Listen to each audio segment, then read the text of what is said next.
विद्यार्थी मित्रों, हवे आपणे विभाग डी अने विभाग ई तरफ जईए।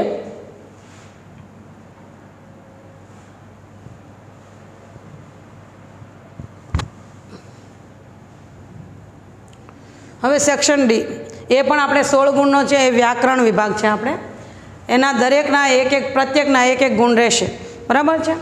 तो पहली सूचना है अधोदत्तानां प्रश्नानां सूचना अनुसारम उत्तराणी लिखत। नीचे आपेला प्रश्नों है एमां सूचना पण आपेली है अने जवाब पण ऑप्शन साथे आपेला है। ए प्रमाणे तमारे फॉलो करवानुं छे। तो 38मां प्रश्न में अलीकृतम शब्दनो समानार्थी शब्द लखो। तो अहींया 3 ऑप्शन आपेला है। तो अलीकम है एनो जवाब शुं आवशे तमे जुओ कि अलीकम एटले खोटुं, अनृतम एटले खोटुं, एटले जवाब आवी गयो अनृतम। त्यार पछीनो प्रश्न आपणे जे 39मां पतनम शब्दनो विरोधी शब्द लखो। तो पतनम एटले पड़वुं अने उत्थानम एटले ऊभुं थवुं। तो आ एनो विरोधी शब्द थयो। त्यार पछीनो प्रश्न आपणे जोईए 40मो एमां छे कि वर्तमान कालस्य उत्तम पुरुष बहुवचननुं रूप शोधीने लखो। कि वर्तमान काल उत्तम पुरुष बहुवचन में शुं आवे तो कि मह। तो तमारे प्रत्यय याद राखवा पड़शे कि शब्दना अंते मह होय एटले वर्तमान काल उत्तम पुरुष बहुवचन। त्यार पछीनो 41मो प्रश्न आपणे जोईए कि नीचे आपेला शब्दनो सामान्य भविष्यकाल मध्यम पुरुष एक वचननुं रूप शोधीने लखो। सामान्य भविष्यकाल मध्यम पुरुषनो प्रत्यय छे सी। तो आपणो आंसर जुओ कि गमिष्य सी। तो सी प्रत्यय तमारे याद राखवो पड़शे। हवे 42मो प्रश्न जुओ कि नीचे आपेला क्रियापदनो आज्ञार्थकाल अन्य पुरुष बहुवचननुं रूप लखो। तो आज्ञार्थकाल अन्य पुरुष में शुं आवे अंताम आवे। तो तमारे अंताम प्रत्यय तमने याद ज होय तो ए प्रमाणे एनो आंसर आवशे। त्यार पछी जुओ 43मो प्रश्न है कि विद्यर्थकाल अन्य पुरुष द्विवचननुं रूप लखो। तो विद्यर्थकाल अन्य पुरुष में ईताम प्रत्यय आवे। तो जयेताम तो ईनो एक मात्र आपणे करीए छे, ए पण तमारे ख्याल राखवानो। पछीनो प्रश्न जुओ तो एमां सूचना है वाक्यनो स्मनो प्रयोग करो। तो स्मना प्रयोग में एवुं होय कि भूतकाळनो शब्द होय एने तमे वर्तमान काल में फेरववानो छे। तो अहींया वाक्य आपेलुं छे कि एक श्रेष्ठी पुत्र प्रत्यवसत। तो प्रत्यय है उपसर्ग है। तो त हलंत आवे एटले भूतकाळ है। हवे एने आपणे वर्तमान काल में ती थाय। तो ती वाळुं वाक्य क्या है? आ बीजू वाक्य है। तमे आंसर जुओ कि एक श्रेष्ठी पुत्र प्रतिवसति। तो ए पण आ आंसर अहींया आपेलो है बी, बराबर है। तो ये आपणो जवाब है कि भूतकाळ ने तमारे वर्तमान काल में फेरववानो, एने स्मनो प्रयोग कहेवाय। छेल्ले स्म लखवानुं फरजियात होय छे। त्यार पछी आपणे 45मो प्रश्न जोईए। एमां छे विभक्ति षष्ठी विभक्तिनुं बहुवचन लखो। तो षष्ठी विभक्तिनुं बहुवचन माटे अणाम प्रत्यय महत्वनो है।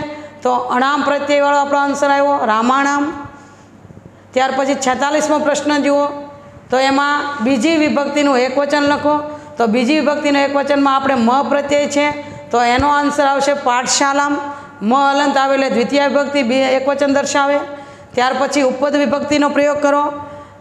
तो उपपद विभक्ति में खाली जग्या आवशे तमारे आकारेण कचित कृश जन खाली जग्या सह न तिष्ठति। तो एमां त्रीजी विभक्ति सह साथे त्रीजी वपराय उपपद विभक्ति। तो एनो जवाब आपे कृषे न, बराबर है। तो आ कृषेन आपणो जवाब है। त्यार पछी 48मो प्रश्न जुओ एमां संख्यावाची विशेषण मूकवानुं छे। तो गमन मार्गे विघ्ना भवन्ति आपणे आगळ पेरेग्राफना अनुवादमां आवी गयो कि 4 प्रकारना विघ्नो। तो अहीं चत्वार आपणो आंसर आवी जशे। अने एवुं न आवडे तो आने विभक्ति विसर्ग लाग्यो तो आने विसर्गवाळो शब्द अहींया छे चत्वार 4 विघ्नो छे। त्यार पछी 49मो प्रश्न जुओ। 49 में લીટી દોરેલા શબ્દનો કૃદંતનો પ્રકાર લખો। तो ज्ञातुम है। तो ज्ञातुम तुम प्रत्यय कोनो आवे तो कि यथवर्थ कृदंतनो आवे। ये आपणो आंसर है, आ आपणो जवाब है। त्यार पछी तमे जुओ कि नीचे आपेला पदनी संधि विच्छेद एटले छंदी छोड़ो। संधि माटेनो शब्द जलेन एव है। तो आपणे बोलीए त्यां ज आपणे छूटी पाडता आवडवी जोईए जलेन प्लस एव। तो ये आपणो अहींया जवाब ऑप्शन तमने आपेला है। ए पण तमारा माटे इजी है। त्यार पछी संधि जोड़ो। तो एमां पण कुसुमात अपी। तो अहींया शुं थई गयो द थई गयो। तो संधिनो एवो नियम होय छे कि त होय अने पाछळ अ आवतो होय तो एनो द करवो। कारण कि आ अ छे आनी अंदर उमेराय जाय एटले आखो द तनो द थाय ने अ आनी अंदर उमेराई गयो एटले आखो द थई गयो કુસુમાદ અપી, બરાબર। ત્યાર પછી તમે 52 પ્રશ્ન જુઓ, એમાં સમાસ આપણે દર્શાવવાનો છે। તો સમાસમાં ગીતા અમૃત, તો ગીતાનું અમૃત આપણું 13મું કાવ્ય છે, એનું ગુજરાતી શું થાય તો કે ગીતાનું અમૃત। નોની નું ન લાગે એટલે ષષ્ઠી વિભક્તિ કહેવાય। તો ષષ્ઠી વિભક્તિ ઉપરથી પાછળ તત્પુરુષ સમાસ લગાડવાનું, એટલે આ ષષ્ઠી તત્પુરુષ સમાસ છે આપણો। ત્યાર પછી 53મા પ્રશ્નમાં પણ સમાસનો જ છે। તો એમાં પણ શિલા લિખિતમ, શિલા એટલે પથ્થર, એ 7મા કાવ્યમાં આપણે આવી ગયું કે પથ્થર માં લખેલો હતો, તો પથ્થર ઉપર લખેલું, તો ગુજરાતી માં ઉપર અંદર થાય એની 7મી વિભક્તિ થાય, તો સપ્તમી તત્પુરુષ સમાસ કહેવાય। એટલે વિભક્તિ અથવા શબ્દનું ગુજરાતી આવડે, પાઠનું ગુજરાતી કાવ્યનું આવડે, એના શબ્દો જ હોય, એના પરથી પણ તમને સમાસ આવડે છે। તો આ રીતે આપણો આ વિભાગ પણ પૂર્ણ થયો। હવે આપણે વિભાગ ઈ તરફ જવું છે। તો સેક્શન ઈના પણ 16 ગુણ છે। વ્યાકરણ વિભાગ પૂરો થઈ ગયો। હવે ઈની અંદર સંયુક્ત વિભાગ છે।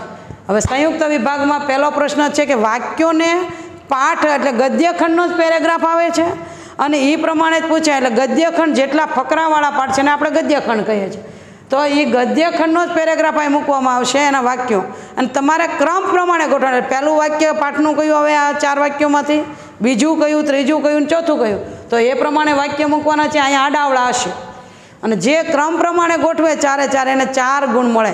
તમારે પેપરમાં કેટલા જવાબ આવેલા છે, બરાબર છે। ખાલી એમનો તૈયારી કરો ને તોય ઠોઠમાં ઠોઠ વાંચતા ન આવડતું ને એવા વિદ્યાર્થી પાસ થઈ જાય, 100% રિઝલ્ટ આવે। તો આ 4 વાક્યો છે। અસ્મિન ગ્રંથાગારે બહવ અનુપમા ગ્રંથા ધનેન સહ તત્ર અત્ય ગ્રંથાગારો અપી તસ્ય હસ્તગતો જાત વિક્રમસ્ય દ્વાદશ્યામ શતાબ્દ્યામ સિદ્ધરાજ જયસ્ય માલવ વિજયમ કૃતવાન વિજયાંતરમ જયસિંહ નૃપતે યશોવર્મણામ સર્વધનમ ગૃહીત્વા અણિલપુરમ ગતવાન। આ આપણે 12મા પાઠનો પેરેગ્રાફના વાક્યો છે। તો તમને ગોઠવતા આવડવા જોઈએ, અને જો ગોઠવતા ન આવડે તો તમારે શું કરવાનું, એક કી બનાવી નાખવાની।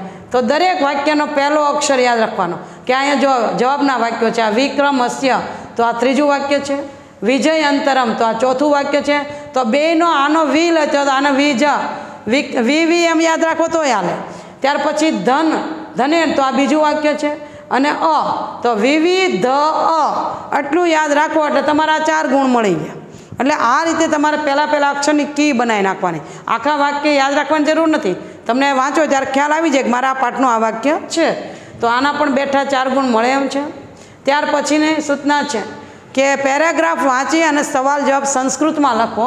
તો અહીંયા 4 સવાલ જવાબ આપેલા છે, એના 4 ગુણ છે, અને એ પણ આપણે નવનીતથી પાછળ પેરેગ્રાફ 14 જેટલા આપેલા હોય છે, એમાંથી જ આ પૂછાય છે। એટલે તમારે બહારનું કાંઈ લેવા જવા નથી। લખ્યું હોય અપઠિત ગદ્યખંડ પણ બધું તમને આપેલું જ હોય છે, માત્ર તમારે વાંચનની જરૂર છે, બરાબર। તો અહીંયા હિરણ્યકશિપુ નામનો જે રાજા હતો, એના પુત્ર ભક્તિવાન પ્રહલાદ હતો, એનો નાશ કર્યો, એ જ આ પેરેગ્રાફ છે, અને નવનીતમાં આપેલો છે। તો 4 પ્રશ્નો અહીંયા આપેલા છે, અને 4ના ઉત્તર પણ તમને અહીંયા આપીએ છીએ। જુઓ, હિરણ્યકશિપુ કોણ હતો તો કે દૈત્યરાજ, એટલે રાક્ષસોનો રાજા હતો, દૈત્ય। બીજું છે પ્રહલાદ નિત્યમ પરમેશ્વરમ ધ્યાનમ ભક્તિમયમ વ્યવહાર કરોતી, તો કહ એટલે એ પણ એમાં નામ લખવાનું છે। પ્રહલાદ કોણ ભક્તિ રોજ કરતો હતો તો કે પ્રહલાદ, એક શબ્દ મૂકો ત્યાં 1 ગુણ મળે। ત્રીજા પ્રશ્નમાં હિરણ્યકશિપુ સ્વકીયમ ભક્તમ પુત્રમ પ્રહલાદમ મારયિતુમ અનેક વિધાહ પ્રયત્ન કૃતવાના, તો કોણે પ્રયત્ન કર્યા પોતાના પુત્રને મારવા, કોને મારવા કર્યા તો કે પોતાના પુત્રને મારવા કર્યા। ત્યાર પછી પ્રહલાદ મારયિતુમ હિરણ્યકશિપુ સ્વકીયમ માયાવીની ભગીની હોલિકા પ્રેરિત, કામ પ્રેરિત, કોને પ્રેરણા કરી એણે તો પોતાની બહેનને પ્રેરણા કરી, બરાબર। એટલે હા બીજી 1 શબ્દ મૂકો ત્યાં આન્સર બની જાય છે। તો આ પણ સહેલું છે, એટલે વિભાગ ઈમાં રોકડા માર્ક્સ મળે એમ છે। ત્યાર પછી જોડકા આવે, એ તો તમને આવડે જ બધાને, આમાં તમે માહિર જ હો, બધા માસ્ટર માઇન્ડ હોય તમારું બધાને। કર્તા અને કૃતિ, કર્તા એટલે કે પુસ્તક કોણે લખ્યું, સામે પુસ્તકનું નામ છે, બરાબર છે। એટલે તમારે મહાકવિ કાલિદાસ, તો મહાકવિ કાલિદાસનું કયું પુસ્તક તો કે કુમાર સંભવ। હવે બીજું છે મહાકવિ ભાસ, ભાસે શું લખ્યું તો કે દૂધ ઘટોત્કચ। આપણે હમણાં ઘટોત્કચનું પાત્ર લેખન આવ્યું, તેમાં મેં તમને કહ્યું કે દૂધ ઘટોત્કચ એ મહાકવિ ભાસે વિભાગ પાડીને લખ્યું છે। હવે નારાયણ ભટ્ટ છે, તો એણે શું લખ્યું તો કે હિતોપદેશ લખ્યું। એટલે મોસ્ટ આઈએમપી પ્રશ્નો તમને આમાં મૂક્યા છે। જો આવું તમને આવડી જાય ને તો પણ બહુ ઇઝી છે। ત્યાર પછી તમે જુઓ આગળ પ્રશ્ન કે લીટી દોરેલા શબ્દ ખોટા છે, એને તમારે સુધારવાનો। તો કેટલા શબ્દોને લીટી કરેલી છે તમે જુઓ, 1, 2, 3 અને 4, તમારે ગુણ કેટલા છે? 3. એટલે 4માંથી તમારે 3 સાચા પડે ને તોય 3 ગુણ આવે. 4 સાચા પડે એનો તો કોઈ પ્રશ્ન જ નથી. તો અહીંયા તમને જવાબનો પેરેગ્રાફ અહીંયા જુઓ તમે, બરાબર, કે અહમ છે. તો આપણે આ વાક્યમાં અહમ ક્યાં આવ્યું? અહીંયા. તો અહીંયા મ હતો ને, તો અહીંયા શું થઈ ગયું? મીંડું થઈ ગયું, બરાબર છે. બીજો શબ્દ છે સ્વામિત્વમ, તો સ્વામિત્વમમાં પણ શું થઈ ગયું? મીંડું. પછી ગ્રંથાગાર, તો એ અનુનાસિક છે. ગ્રંથાગાર તો ન બોલે તો ન અડધો લખવાનો, બધી જગ્યાએ આપણે મીંડા લખતા નથી, એ અનુનાસિક છે. અને ચોથો છે પરંતુ, તો એમાં પણ આપણે ન બોલીએ છીએ. જુઓ થઈ ગયું. તો આ 4 શબ્દની નીચે અંડરલાઈન આવશે તમારે, એટલે એના પરથી તમને ખબર પડી જશે કે અહીં શું ફેરફાર આપણે કર્યો. ઓકે, તો આ બહુ પણ ઇઝી છે, તમને એમાં ને એમાં જવાબ છે.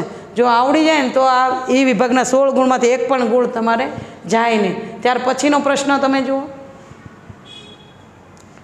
કે શ્લોકનું ગુજરાતીમાં અનુવાદ કરીને અર્થ વિસ્તાર કરો. આ છેલ્લો પોઈન્ટ છે આપણો, કે પાછું કેટલું? કોઈ પણ 1, 2 આપેલા છે.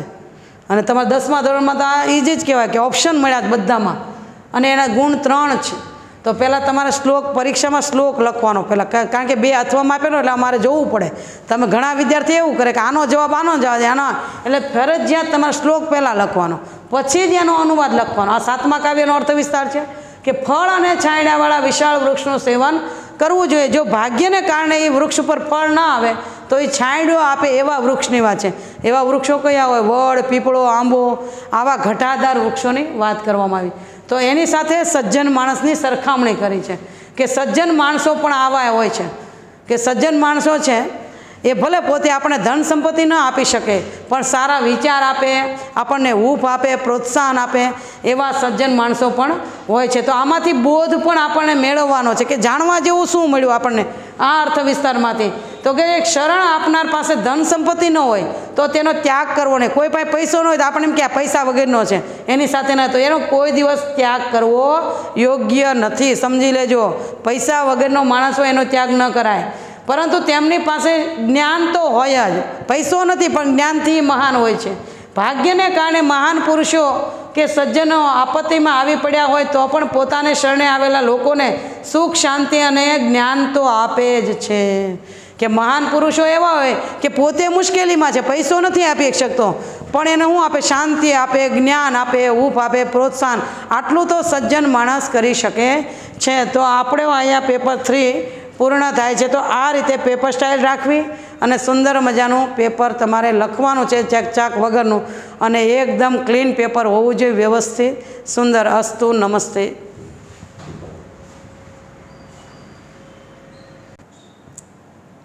હવે એમાં આપણે અથવામાં એક અર્થ વિસ્તાર તમને કીધું, એ આપણો આ છેલ્લો પ્રશ્ન છે, બરાબર. અર્થ વિસ્તાર અથવામાં છે. તમે પહેલો લખો અથવા આ લખો, કોઈ પણ 2 આપેલા હશે. તો આ શ્લોક લખવાનો, ત્યાર પછી એનો અનુવાદ આવશે.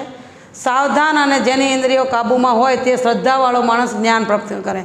જે સાવધાન માણસ હોય ને એની ઇન્દ્રિયો બધી કાબૂમાં હોય અને એવા માણસો જ્ઞાની બને છે. જ્ઞાન પ્રાપ્ત કરીને ટૂંક સમયમાં પરમ શાંતિ પણ મેળવી શકે છે. તો એ આપણો અનુવાદ થયો. ત્યાર પછી આ અર્થ વિસ્તાર છે. તો જો આ પ્રમાણે તમારો અર્થ વિસ્તાર છે, ટાઇટલ, મુદ્દો પણ આ રીતે જ લખવાનો છે. અને જ્ઞાન મેળવતા માણસે શ્રદ્ધા હોવી જોઈએ કે હું જે કાર્ય કરું છું એમાં આપણને શ્રદ્ધા હોય. તો ગીતાકારે આપણે પહેલેથી જ કહ્યું છે કે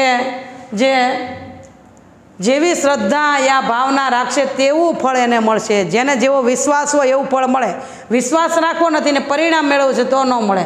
તો જેને પોતાની ઇન્દ્રિયો પર વિજય મેળવ્યો હોય અને જ્ઞાનની પ્રાપ્તિ કરી હોય એવા માણસો ટૂંક સમયમાં શાંતિનો અધિકારી પણ બની જાય છે અને પોતાના મનને પૂરેપૂરી શ્રદ્ધાથી ઈશ્વરમાં લીન પણ કરી દે છે.